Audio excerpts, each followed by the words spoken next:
ప్లెజెంట్గా అనిపిస్తుంది కానీ లోపల అలజడి చాలా ఎక్కువ ఉంటుంది. అది ఒక వైలెంట్గా ఉండొచ్చు, చాలా ఉంటుంది. సో అది ఆయన రాసిన డైలాగ్స్ అయినా కావచ్చు, ఆయన క్యారెక్టరైజేషన్ అవ్వచ్చు, సిద్ధుని చాలా బాగా డీటెయిల్ చేశారు సార్.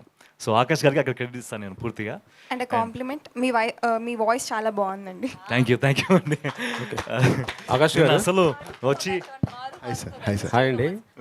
యాక్చువల్లీ చెప్పాలంటే నిన్న దాదాపు 8 సినిమాలు రిలీజ్ అయ్యాయి కదా, ఏమైనా టెన్షన్ పడ్డారా ఎట్లా రిజల్ట్ వస్తుంది అనేది? లేదు సార్, టెన్షన్ ఏం లేదు. నాకు కాన్ఫిడెన్స్ ఉంది ముందు నుంచే సినిమా బాగా ఆడుతుంది అని. ఈ సినిమా దిల్ రాజు గారు రిలీజ్ చేశారు కదా, యాక్చువల్లీ మొన్న దిల్ రాజు గారు రావాల్సింది, రాలేదు. ఈ థ్యాంక్స్ మీటింగ్ అయినా మరి పిలవకపోయారా? ప్రొడ్యూసర్ గారి ఇది మనము 12 o'clock స్టార్ట్ చేద్దాం అనుకున్నాం, లేట్ చేసాము. వన్ ఆఫ్ ద రీజన్ ఇది వచ్చేసి ఆయన దగ్గర కలిసి వచ్చాము.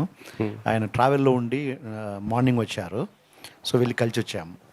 టైం కుదరలేదు రావడానికి. కుదరలేదు. నెక్స్ట్ ఫంక్షన్కి ఖచ్చితంగా పిలుస్తామండి. ఖచ్చితంగా.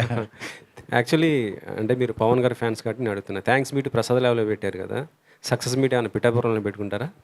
ఫ్యాన్స్ పవన్ గారి ఫ్యాన్స్ మొత్తం ఇదే చేస్తారు. ప్రొడ్యూసర్ గారిని ఒకసారి అడిగి తీసుకుంటానండి. నేను పెడితే నేను చాలా హ్యాపీ.